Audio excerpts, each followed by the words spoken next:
ಉಡುಪಿಯ ಹಿಜಾಬ್ ಪ್ರಕರಣ ಅಂತಾರಾಷ್ಟ್ರೀಯ ಮಟ್ಟದಲ್ಲಿ ವಿವಾದ ಆಗ್ತಾ ಇದೆ. ವಿದ್ಯಾರ್ಥಿನಿಯರು ದಿನಕ್ಕೊಂದು ಹೈಡ್ರಾಮಾ ಸೃಷ್ಟಿ ಮಾಡ್ತಾ ಇದ್ದಾರೆ. ಹಿಜಾಬ್ ಜೊತೆ ಕೇಸರಿ ವಾರ್ ಶುರುವಾಗಿದ್ದು ಸರ್ಕಾರ ಏನ್ ಮಾಡ್ತಾ ಇದೆ, ಶಿಕ್ಷಣ ಇಲಾಖೆ ಏನ್ ಮಾಡ್ತಾ ಇದೆ, ಹೋಗ್ಲಿ ಜಿಲ್ಲಾಡಳಿತ ಏನ್ ಮಾಡ್ತಾ ಇದೆ ಅನ್ನೋದು ಜನರ ಪ್ರಶ್ನೆ. ಮತ್ತೆ ಹಿಜಾಬ್ ಧರಿಸಿ ಕಾಲೇಜಿಗೆ ಬಂದ ಸ್ಟೂಡೆಂಟ್ಸ್, ಒಳಗೆ ಬಿಡದೆ ಗೇಟಿನ ಹೊರಗೆ ನಿಲ್ಲಿಸಿದ ಪ್ರಿನ್ಸಿಪಾಲ್.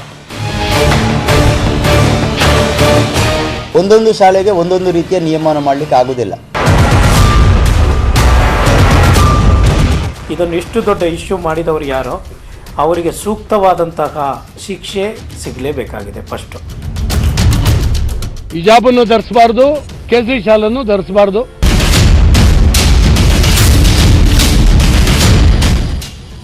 ಉಡುಪಿ ಸರ್ಕಾರಿ ಕಾಲೇಜಿನಲ್ಲಿ ಹಿಜಾಬ್ ವಿವಾದ ದಿನಕ್ಕೊಂದು ಸ್ವರೂಪ ಪಡೆಯುತ್ತಿದೆ. ಬೇಡ ಅಂದ್ರೂ ಹಿಜಾಬ್ ಧರಿಸಿ ಕಾಲೇಜಿಗೆ ಬಂದ ಮುಸ್ಲಿಂ ವಿದ್ಯಾರ್ಥಿನಿಯರನ್ನ ಪ್ರಾಂಶುಪಾಲರು ಗೇಟ್ ಬಳಿಯೇ ತಡೆದು ನಿಲ್ಲಿಸಿದ್ರು. ನಿನ್ನೆ ಪ್ರಾಂಶುಪಾಲರ ಕಚೇರಿಯಲ್ಲೇ ಪ್ರತಿಭಟನೆ ಮಾಡಿದ್ದಕ್ಕೆ ಇವತ್ತು ಗೇಟ್ ಒಳಗೂ ಬಿಡಲಿಲ್ಲ. ಹಿಜಾಬ್ ಕಳಚಿ ಕ್ಲಾಸಿಗೆ ಬರುವಂತೆ ಪ್ರಿನ್ಸಿಪಾಲ್ ಸೂಚನೆ. ಪ್ರಾಂಶುಪಾಲರ ಜೊತೆ ವಿದ್ಯಾರ್ಥಿನಿಯರ ವಾಗ್ವಾದ. ಕಾಲೇಜಿನಲ್ಲಿ ಎಲ್ಲರೂ ಸಮಾನರು, ಸಮವಸ್ತ್ರ ನಿಯಮ ಪಾಲಿಸಿ ಹಿಜಾಬ್ ತೆಗೆದು ಬನ್ನಿ ಎಂದ್ರೂ ಕೇಳಲಿಲ್ಲ. ಸರ್ಕಾರ ಇಡೀ ರಾಜ್ಯಕ್ಕೆ ಸಮವಸ್ತ್ರದ ಬಗ್ಗೆ ಸುತ್ತೋಲೆ ಹೊರಡಿಸಿದೆ ಅಂತ ಪ್ರಾಂಶುಪಾಲರು ಹೇಳಿದ್ರೆ ಸರ್ಕಾರದ ಆದೇಶದಲ್ಲಿ ನಮ್ಮ ಕಾಲೇಜು ಹೆಸರಿಲ್ಲ ಅಂತ ಮೊಂಡುವಾದ ಮಾಡಿದ್ರು. ಇದರ ಮಧ್ಯೆನೇ ಕುಂದಾಪುರ ತಾಲೂಕಿನ ಸರ್ಕಾರಿ ಪದವಿ ಪೂರ್ವ ಕಾಲೇಜಿನಲ್ಲಿ ಬಂಡರ್ಸ್ಕರ್ಸ್ ಕಾಲೇಜಿನ ವಿದ್ಯಾರ್ಥಿಗಳು ಕೇಸರಿ ಶಾಲು ಧರಿಸಿ ಬಂದ್ರು. ಕಾಲೇಜು ಆವರಣದಲ್ಲಿ ಜೈ ಶ್ರೀರಾಮ್ ಎಂದು ಘೋಷಣೆ ಕೂಗಿದ್ರು. ಹಿಂದೂ ಸಂಘಟನೆ ಕೇಸರಿ ಶಾಲು ಅಭಿಯಾನಕ್ಕೆ ಬೆಂಬಲ ಸೂಚಿಸಿದೆ.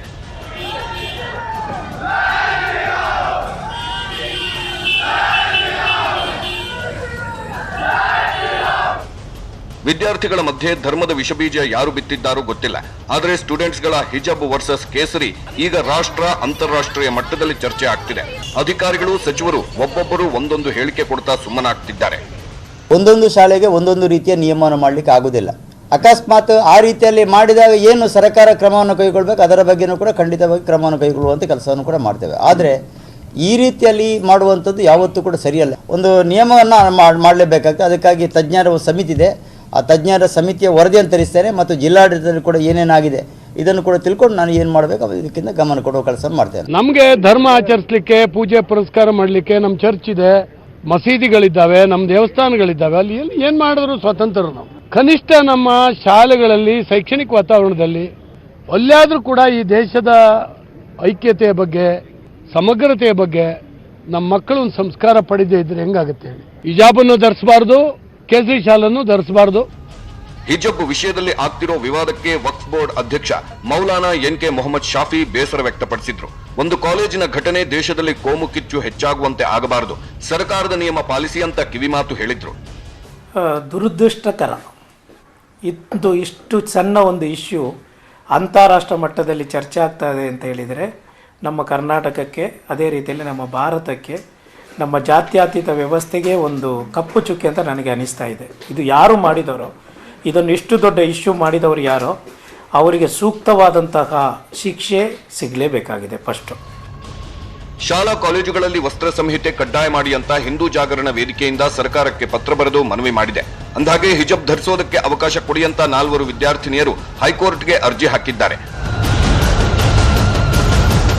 ಹೈಕೋರ್ಟ್ ಏಕಸದಸ್ಯ ಪೀಠದಲ್ಲಿ ಪ್ರಕರಣದ ವಿಚಾರಣೆ ನಡೆದಿದ್ದು ಅಡ್ವೊಕೇಟ್ ಜನರಲ್ ಹಾಜರಾಗಲು ಸಮಯಾವಕಾಶ ನೀಡಲು ಸರ್ಕಾರಿ ವಕೀಲರು ಮನವಿ ಮಾಡಿದ್ರು. ಹೀಗಾಗಿ ವಿಚಾರಣೆಯನ್ನ ಫೆಬ್ರವರಿ 8ಕ್ಕೆ ಹೈಕೋರ್ಟ್ ಮುಂದೂಡಿದೆ. ಹೈಕೋರ್ಟ್ ತೀರ್ಪು ಏನು ಬರುತ್ತೆ ಅನ್ನೋದು ಈಗಿರೋ ಕುತೂಹಲ. Bureau report, news 18 Kannada.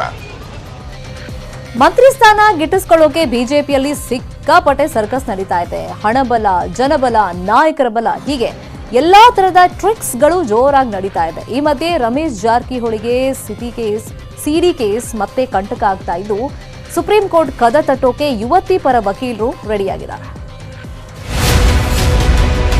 ಒಂದ್ ಕಡೆ ಮಂತ್ರಿ ಸ್ಥಾನಕ್ಕಾಗಿ ರಮೇಶ್ ಜಾರಕಿಹೊಳಿ ಲಾಬಿ, ಮತ್ತೊಂದು ಕಡೆ ಸಿಡಿ ಕೇಸ್ ಅಂತಿಮ ವರದಿ ಸಲ್ಲಿಕೆ ಹೈಕೋರ್ಟ್ ಅಸ್ತು. ರಮೇಶ್ ಜಾರಕಿಹೊಳಿ ವಿರುದ್ಧ ಕಬ್ಬನ್ ಪಾರ್ಕ್ ಪೊಲೀಸ್ ಠಾಣೆಯಲ್ಲಿ ಲೈಂಗಿಕ ದೌರ್ಜನ್ಯ ಪ್ರಕರಣ ದಾಖಲಾಗಿತ್ತು. ಇದೇ ಕೇಸ್ನಿಂದ ಜಾರಕಿಹೊಳಿ ಮಂತ್ರಿ ಸ್ಥಾನವನ್ನ ಕಳ್ಕೊಂಡ್ರು. ಈಗ ಪ್ರಕರಣದ ಅಂತಿಮ ತನಿಖಾ ವರದಿಯನ್ನ ಮ್ಯಾಜಿಸ್ಟ್ರೇಟ್ ಕೋರ್ಟ್ ಸಲ್ಲಿಸಲಿಕ್ಕೆ ಇವತ್ತು ಹೈಕೋರ್ಟ್ ವಿಭಾಗೀಯ ಪೀಠ ಸೂಚಿಸಿದೆ. ಎಸ್ಐಟಿ ಪರ ವಕೀಲರಾಗಿರುವಂತ ಅಶೋಕ್ ಹಾರನಹಳ್ಳಿ ವಾದವನ್ನ ಮಂಡಿಸಿದ್ರು. ಅಂತಿಮ ತನಿಖಾ ವರದಿ ಸಲ್ಲಿಸಲಿಕ್ಕೆ ಹೈಕೋರ್ಟ್ ಅವಕಾಶವನ್ನ ಕೊಡಬೇಕು ಅಂತ ಹೇಳಿದ್ರು. ಆಗ ಯುವತಿ ಪರ ವಕೀಲೆ ಇಂದಿರಾ ಜೈಸಿಂಗ್ ವಾದವನ್ನು ಮಂಡಿಸಿದ್ರು. ಘಟನೆ ನಡೆದಾಗ ಆರೋಪಿ ಸಚಿವರಾಗಿದ್ರು. ಅವರ ಮನವಿಯಂತೆ ಎಸ್ಐಟಿ ರಚಿಸಲಾಗಿದೆ ಅಂತ ಹೇಳಿದ್ರು. ಪೊಲೀಸರು ಅವರಿಗೆ ಬೇಕಾದಂತೆ ವರದಿಯನ್ನ ರೆಡಿ ಮಾಡಿದ್ದಾರೆ ಅಂತ ಪ್ರತಿವಾದವನ್ನು ಮಂಡಿಸಿದ್ರು. ಯುವತಿಯ ದೂರಿನಂತೆಯೇ ಎಫ್ಐಆರ್ ದಾಖಲಾಗಿದೆ. ಕ್ರೈಮ್ ನಂಬರ್ 30/21ಗೆ ಪ್ರತ್ಯೇಕ ತನಿಖಾಧಿಕಾರಿ ನೇಮಕವಾಗಿದೆ. ಯುವತಿ ದೂರಿಗೆ ಸಂಬಂಧಿಸಿದ ತನಿಖೆ ಮುಕ್ತಾಯವಾಗಿದೆ. ಅಂತಿಮ ವರದಿ ಸಲ್ಲಿಕೆಗೆ ಅನುಮತಿಯನ್ನ ಕೊಡಿ ಅಂತ ಮತ್ತೆ ಹಾರನಹಳ್ಳಿ ಹೇಳಿದ್ರು. ಆಗ ಹೈಕೋರ್ಟ್ ವಿಭಾಗೀಯ ಪೀಠ ಆರೋಪಿ ದೊಡ್ಡ ವ್ಯಕ್ತಿಯೋ ಅಲ್ಲವೋ ನಮಗೆ ಮುಖ್ಯವಲ್ಲ, ಹೈ ಪ್ರೊಫೈಲ್ ಕೇಸೋ ಅಲ್ಲವೋ ಆಧರಿಸಿ ತೀರ್ಮಾನ ಮಾಡಲ್ಲ ಕೇಸ್ನ. ಅಂತಿಮ ತನಿಖಾ ವರದಿಯನ್ನ ಮ್ಯಾಜಿಸ್ಟ್ರೇಟ್ ಕೋರ್ಟ್ನಲ್ಲಿ ಸಲ್ಲಿಸಿ ಅಂತ ಆದೇಶವನ್ನ ಕೊಡ್ತು. ಆದ್ರೆ ಹೈಕೋರ್ಟ್ ಆದೇಶ ಪ್ರಶ್ನಿಸಿ ಯುವತಿ ಪರವಾಗಿ ಸುಪ್ರೀಂ ಕೋರ್ಟ್ಗೆ ಹೋಗ್ತೀವಿ ಅಂತ ವಕೀಲ ಸಂಕೇತ್ ಏನಗಿ ಟ್ವೀಟ್ ಅನ್ನು ಮಾಡಿದ್ದಾರೆ.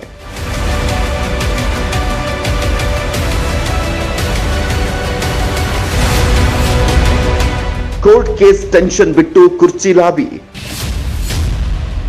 ಫಡ್ನವೀಸ್ ಭೇಟಿ ಮಾಡಿ ಮಂತ್ರಿ ಸ್ಥಾನಕ್ಕೆ ಒತ್ತಡ. ಸಿಡಿ ಕೇಸ್ ವಿಚಾರ ಇನ್ನೂ ಬಗೆಹರಿದಿಲ್ಲ. ಆದರೂ ತಲೆಕೆಡಿಸಿಕೊಳ್ಳದಂತ ರಮೇಶ್ ಜಾರಕಿಹೊಳಿ ಸಚಿವ ಸ್ಥಾನಕ್ಕಾಗಿ ಮತ್ತೆ ಲಾಭಿಯನ್ನು ಮಾಡ್ತಿದ್ದಾರೆ.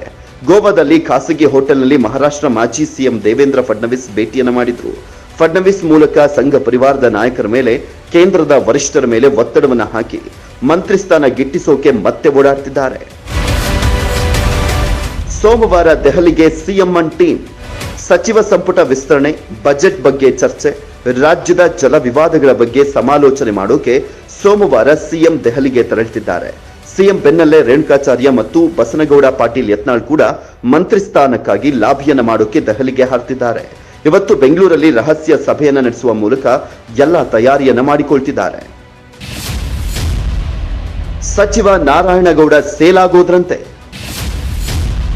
ಬಿಜೆಪಿ ಅಭ್ಯರ್ಥಿ ಹಣ ಲೇಟ್ ಆಗಿ ಕೊಟ್ಟಿದ್ದಕ್ಕೆ ಸೋತ್ರಂತೆ.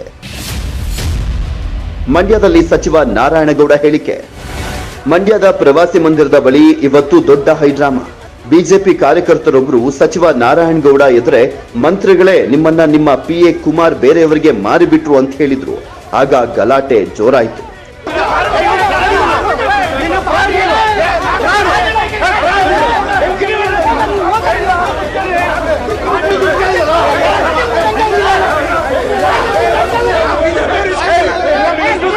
ಅಂದಹಾಗೆ ಸಚಿವ ನಾರಾಯಣಗೌಡ ಅವರ PA ಕಿಕ್ಕೇರಿ ಕುಮಾರ್ ಅರಣ್ಯ ಇಲಾಖೆ ಅಧಿಕಾರಿ ಒಬ್ಬರನ್ನ ಟ್ರಾನ್ಸ್ಫರ್ ಮಾಡಿಸೋಕೆ ಹಣವನ್ನ ಪಡೆದು ಕೈ ಎತ್ತಿದ್ದಾರಂತೆ. ಸಚಿವರ ಹೆಸರಲ್ಲಿ ಈ ವ್ಯವಹಾರ ನಡೆದಿದೆ ಅನ್ನುವಂಥದ್ದು ಬಿಜೆಪಿ ಕಾರ್ಯಕರ್ತನ ನೇರ ಆರೋಪ. ಯಾರು ಉಸ್ತುವಾರಿ ಸಚಿವರು ಹತ್ರ ದುಡ್ಡು ಕೇಳಿದಾರಾ? ಭಾರತೀಯ ಜನತಾ ಪಾರ್ಟಿಯ ಕಾರ್ಯಕರ್ತರು ಲೆಟರ್ ಕೊಟ್ಟಿರೋರು ಮುಖಂಡರ ಹತ್ರ ದುಡ್ಡು ಕೇಳಿದಾರಾ?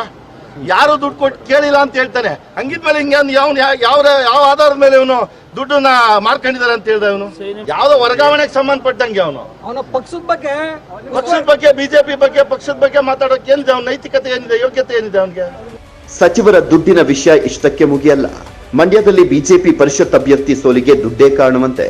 ಎಲೆಕ್ಷನ್ಗೆ 2 ದಿನ ಇದ್ದಾಗ ಹಣ ಕೊಟ್ರು, ಹಾಗಾಗಿ ಸೋತು ಹೋದ್ರು ಅಂತ ಬಹಿರಂಗವಾಗಿ ಹೇಳಿಕೆಯನ್ನ ಕೊಟ್ರು. ಆಗ ಸಚಿವ ಗೋಪಾಲಯ್ಯ ಅದೆಲ್ಲ ಮಾತಾಡಬಾರ್ದು ಅಂತ ಸನ್ನೆಯನ್ನ ಮಾಡಿ ಸುಮ್ಮನಿರಿಸಿದ್ರು. ಒನ್ಲಿ ಬಿಜೆಪಿ ಗೆಲ್ಲಿಸಬೇಕು ಅನ್ನೋದನ್ನ ಬಿಟ್ರೆ ಕಾಂಗ್ರೆಸ್ ಜೊತೆಲೂ ಮ್ಯಾಚ್ ಫಿಕ್ಸ್ ಮಾಡ್ಕೊಳ್ಳೋದು ಅಥವಾ JDS ಜೊತೆಲೂ ನಾವು ಮ್ಯಾಚ್ ಫಿಕ್ಸ್ ಮಾಡ್ಕೊಳಕ್ ಹೋಗ್ಲಿಲ್ಲ. JDS ಸೋತಿದ್ದಾರೆ ಅಂದ್ರೆ ಅವರ ಇದರಿಂದ ಸೋತಿದ್ದಾರೆ.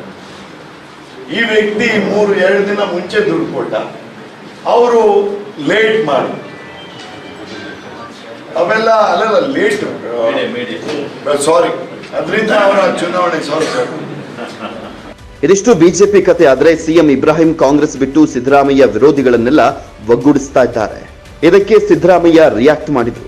ನನ್ನ ಸ್ನೇಹಿತ, ಅವನು ಪಕ್ಷ ಬಿಡಲ್ಲ, ಅವನು ಪಕ್ಷ ಬಿಟ್ಟರೂ ಕೂಡ ನಾನು ಅವನ ಮನೆಗೆ ಹೋಗ್ತೇನೆ. ರಾಜಕೀಯ ಬೇರೆ, ವೈಯಕ್ತಿಕ ಬೇರೆ. ಅವನಿಗೆ ಕೋಪ ಕಡಿಮೆ ಆದ ಮೇಲೆ ಹೋಗಿ ಮಾತಾಡ್ತೀನಿ ಅಂತ ಹೇಳಿದ್ರು.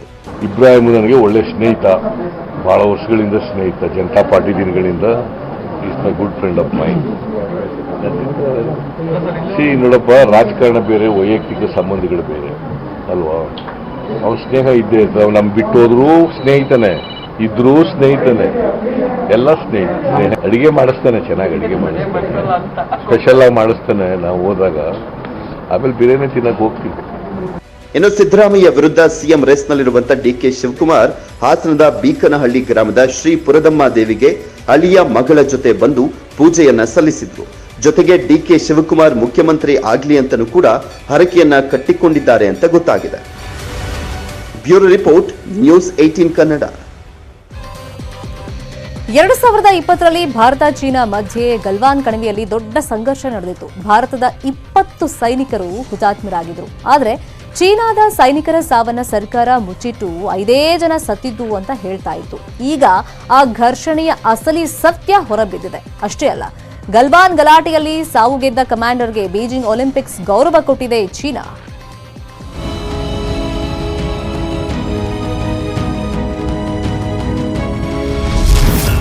ಜೂನ್ 15, 2020 ಗಲ್ವಾನ್ನಲ್ಲಿ ಘರ್ಷಣೆ. ಚೀನಾ ಭಾರತೀಯ ಸೈನಿಕರ ಸಾವು ನೋವು ಬಹುಶಃ ಯಾವ ಭಾರತೀಯರೂ ಮರ್ತಿಲ್ಲ. 2020 ಜೂನ್ 15ರಂದು ಗಲ್ವಾನ್ ಕಣಿವೆ ಪ್ರದೇಶದಲ್ಲಿ ಚೀನಾ ಮತ್ತು ಭಾರತ ಸೈನಿಕರ ನಡುವೆ ಮಾರಣಾಂತಿಕ ಸಂಘರ್ಷ ನಡೆದಿದ್ದಾನ.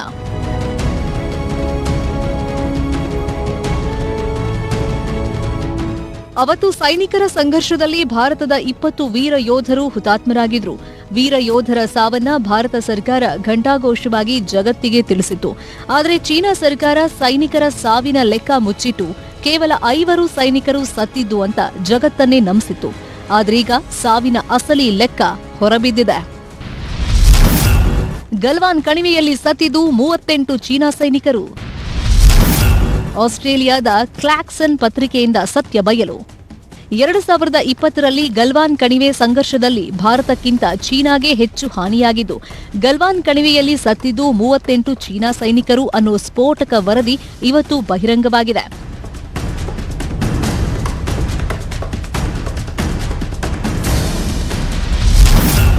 ಗಲ್ವಾನ್ ಕಣಿವೆ ಸಂಘರ್ಷದಲ್ಲಿ ಚೀನಾಗೆ ಹೆಚ್ಚು ನಷ್ಟ ಉಂಟಾಗಿತ್ತು. ಸಂಘರ್ಷದ ಬಳಿಕ ಗಾಯಾಳುಗಳನ್ನು ಸಾಗಿಸಲಾಗ್ತಾ ಇತ್ತು. ಕತ್ತಲಲ್ಲಿ ಹರಿಯುತ್ತಿದ್ದ ನದಿ ದಾಟುವಾಗ ದುರ್ಘಟನೆ ನಡೆದಿತ್ತು. ಚೀನಾದ 38 ಸೈನಿಕರು ಸಾವನ್ನಪ್ಪಿದ್ದ ಬಗ್ಗೆ ಖಚಿತ ಮಾಹಿತಿ ಸಿಕ್ಕಿದೆ. ಚೀನಾದ ಬ್ಲಾಗರ್ಗಳು, ಸಂಶೋಧಕರಿಂದ ಸಿಕ್ಕಿರೋ ಮಾಹಿತಿ ಇದು. ಭದ್ರತಾ ಕಾರಣದಿಂದ ಅವರ ಹೆಸರು ಬಹಿರಂಗಪಡಿಸಿಲ್ಲ. ನಿಜವಾಗಿ ಏನಾಯಿತು ಅಂತ ಬೀಜಿಂಗ್ ಮುಚ್ಚಿಡ್ತಾ ಇದೆ.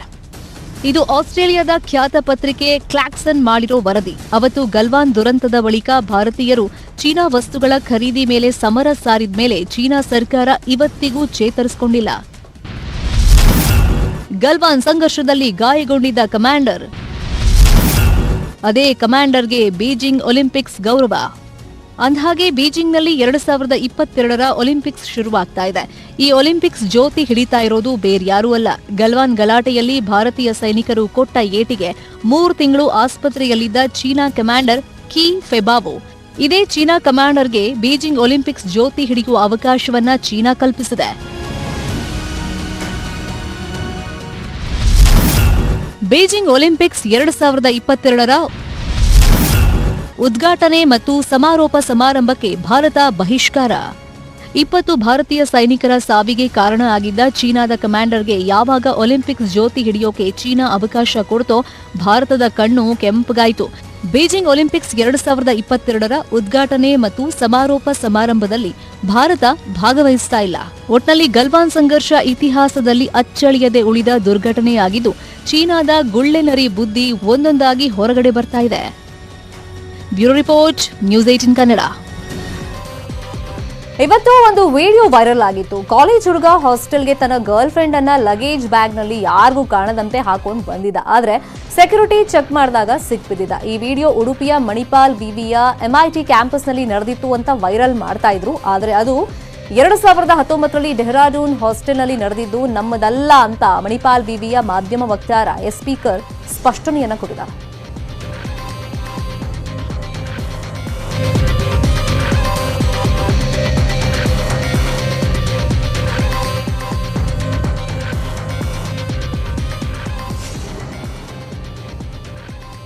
ಎಐಎಂಐಎಂ ಮುಖ್ಯಸ್ಥ ಅಸಾದುದ್ದೀನ್ ಓವೈಸಿ ಇದ್ದ ಕಾರ್ನ ಮೇಲೆ ಗುಂಡಿನ ದಾಳಿ ನಡೆದಿದೆ. ಮೀರತ್ನಲ್ಲಿ ಚುನಾವಣಾ ಪ್ರಚಾರ ಕಾರ್ಯಕ್ರಮ ಮುಗಿಸಿ ದೆಹಲಿಗೆ ತೆರಳುತ್ತಾ ಇದ್ದಾಗ ತನ್ನ ವಾಹನದ ಮೇಲೆ ಗುಂಡಿನ ದಾಳಿ ನಡೆಯಿತು. ದೆಹಲಿ ಮೀರತ್ ಎಕ್ಸ್ಪ್ರೆಸ್ ವೇನಲ್ಲಿ ಛಜರ್ಸಿ ಟೋಲ್ ಪ್ಲಾಜಾ ಬಳಿಯಲ್ಲಿ ದುಷ್ಕರ್ಮಿಗಳು ಫೈರಿಂಗ್ ಮಾಡಿದ್ದಾರೆ ಅಂತ ಓವೈಸಿ ಹೇಳಿದ್ದಾರೆ. ಇನ್ನು ದುಷ್ಕರ್ಮಿಗಳು ಕಾರ್ನ ಮೇಲೆ ಗುಂಡಿನ ದಾಳಿ ನಡೆಸಿರುವ ದೃಶ್ಯ ಸಿಸಿಟಿವಿಯಲ್ಲಿ ಕ್ಯಾಪ್ಚರ್ ಆಗಿದೆ. के पास जो टोल गेट है वहाँ पर हम पहुँचे, हमारे साथ 4 गाड़ियाँ थी। हमारी गाड़ी के सामने हाजी साहब की टाटा सफारी थी जो पीछे आपके, और हमारी गाड़ी के पीछे और 2 फॉर्च्यूनर थे। तो जैसा हम टोल गेट के करीब गाड़ी स्लो हो जाती है, बैरिकेड होता है, तो एक बड़ी धाम से आवाज़ आई। तो हम बोले क्या हुआ, फिर दूसरी आवाज़ आई। तो हमारे साथ जो गाड़ी में हमारे दोस्त गाड़ी चला रहे थे यामीन खान, बोले भाई हमला हो रहा। तो हमारी गाड़ी से उन्होंने बड़ी क्विक थिंकिंग से इस गाड़ी को पुश किया, ये सफारी को, और वहाँ से निकले। फिर और एक आवाज़ आई, जब निकल रहे तो एक और आवाज़ आई। तो मेरे ख्याल से 3 से 4 राउंड की फायरिंग हुई। राइट साइड का टायर पंक्चर हो गया। फिर वहाँ एक फ्लाईओवर है, वहाँ पर गाड़ी रोक। ಉಳಿದಿರೋ ಸುದ್ದಿ ನೋಡೋಣ, ಬ್ರೇಕ್ ಆದ್ಮೇಲೆ.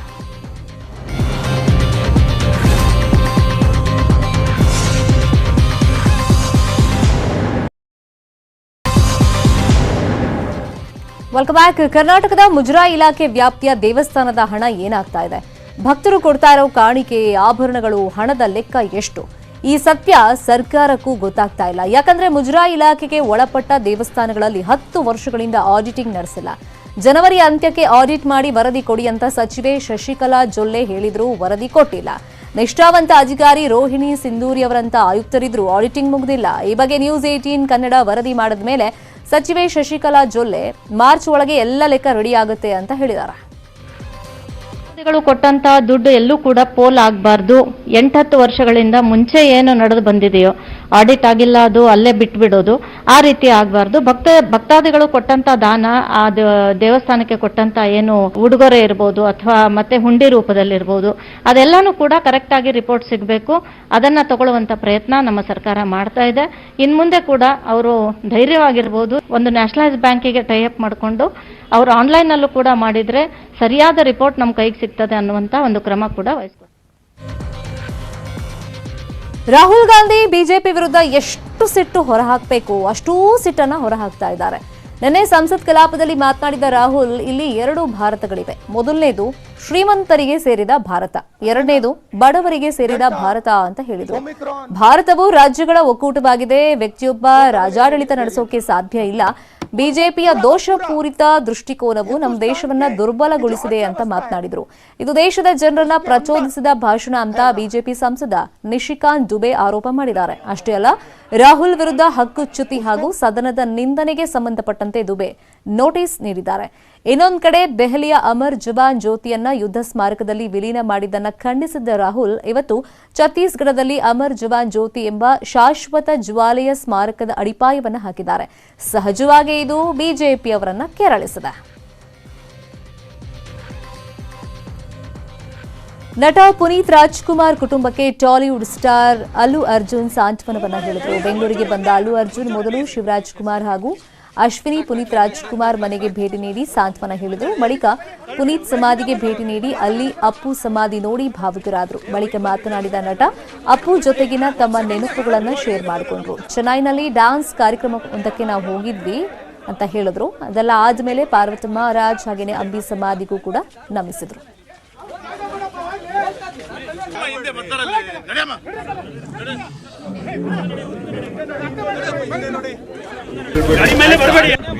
గారి ఫ్యామిలీ మెంబర్స్ని, శివరాజ్ కుమార్ గారిని అందరినీ వచ్చి కలుద్దాను.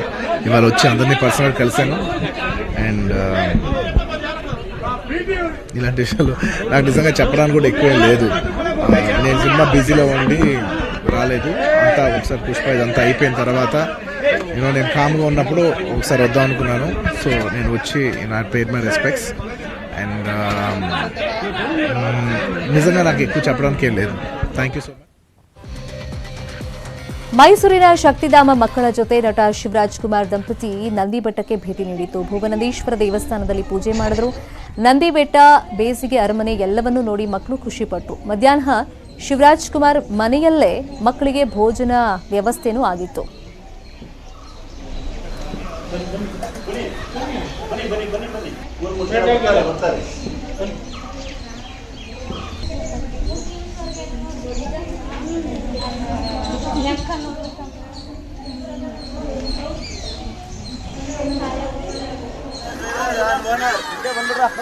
ಎಲ್ಲರಿಗೂ ಕೈ ತೊಳ್ಕೊಂಡು ಹಂಗೆ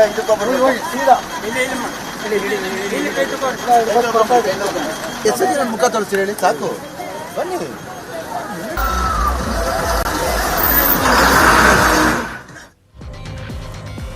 ಮತ್ತಷ್ಟು ಸುದ್ದಿ ನೋಡೋಣ ಬ್ರೇಕ್ ಆದ್ಮೇಲೆ.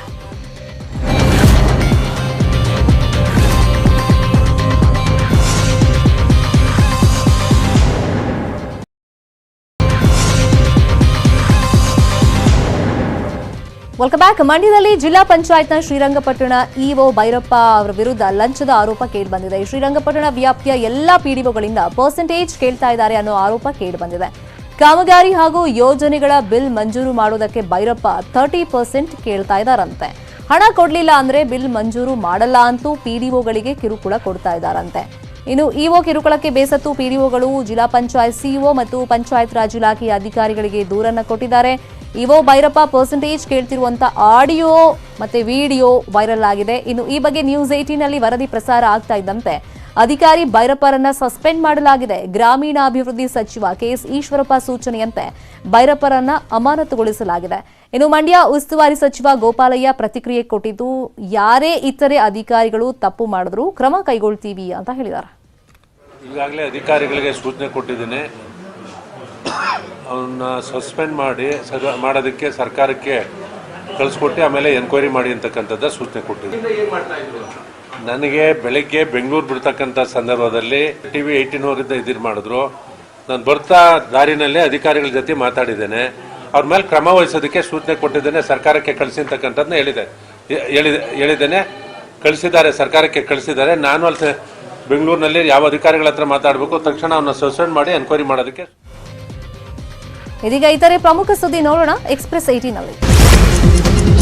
ಸಾಲ ಮರುಪಾವತಿ ವಿಚಾರಕ್ಕೆ ವಿಎಸ್ಎಸ್ಎನ್ ಕಾರ್ಯದರ್ಶಿ ಮೇಲೆ ಪುಂಡರಿಂದ ಹಲ್ಲೆ. ತುಮಕೂರಿನ ಮುನಿಯೂರು ಗ್ರಾಮದಲ್ಲಿ ಘಟನೆ. ಹಲ್ಲೆ ಹಿಂದೆ ಜೆಡಿಎಸ್ ಮಾಜಿ ಶಾಸಕ ಎಂಟಿ ಕೃಷ್ಣಪ್ಪ ಕೈವಾಡ ಆರೋಪ. ಮೈಸೂರಿನ ಎನ್ಟಿಎಂ ಶಾಲೆ ಸ್ಥಳಾಂತರ ವಿಚಾರ. ಪೊಲೀಸರ ವಿರುದ್ಧ ಎನ್ಟಿಎಂ ಶಾಲೆ ಉಳಿಸಿ ಹೋರಾಟ ಸಮಿತಿ ಹೋರಾಟ. ಹೋರಾಟಗಾರರನ್ನ ಬಂಧಿಸಿ ಶಾಲೆ ಸ್ಥಳಾಂತರ ಮಾಡಿದ ಪೊಲೀಸರು. ಭಾರತ ವೆಸ್ಟ್ ಇಂಡೀಸ್ ಸರಣಿ ಮೇಲೆ ಕೋವಿಡ್ ಕಾರ್ಮೋಡ. ಟೀಂ ಇಂಡಿಯಾದ 4 ಆಟಗಾರರಿಗೆ ಕೊರೋನಾ ಸೋಂಕು ಕನ್ಫರ್ಮ್. ಸೋಂಕು ಹೊಂದಿರುವ ಆಟಗಾರರನ್ನ ಪ್ರತ್ಯೇಕವಾಗಿ ಇರಿಸಲಾಗಿದೆ ಅಂತ ಬಿಸಿಸಿಐ ಮಾಹಿತಿ. ಸಿರಿಯಾದಲ್ಲಿ ಅಮೆರಿಕ ಪಡೆಗಳ ಕಾರ್ಯಾಚರಣೆಯಲ್ಲಿ ಐಸಿಸ್ ನಾಯಕ ಸಾವು. ಐಸಿಸ್ನ ಮುಖ್ಯಸ್ಥ ಅಬು ಇಬ್ರಾಹಿಂ ಅಲ್ ಹಶ್ಮಿ ಅಲ್ ಖುರೇಶಿ ಹತ್ಯೆ. ನಮ್ಮ ಸಶಸ್ತ್ರ ಪಡೆಗಳ ಕೌಶಲ್ಯ ಮತ್ತು ಶೌರ್ಯಕ್ಕೆ ಧನ್ಯವಾದ ಹೇಳಿದ ಅಮೆರಿಕ ಅಧ್ಯಕ್ಷ ಜೋ ಬೈಡನ್. ಇದು ಇವತ್ತಿನ ಅಗ್ರ ರಾಷ್ಟ್ರೀಯ ವಾರ್ತೆ. ಇದೀಗ ಬಿಗ್ ಸ್ಟೋರಿ ನೋಡೋ ಟೈಮ್. ನೋಡ್ತಾರಿ ನ್ಯೂಸ್ 18 ಕನ್ನಡ. ಜಾಲ ನಮ್ಮದು, ಬಲ ನಿಮ್ಮದು.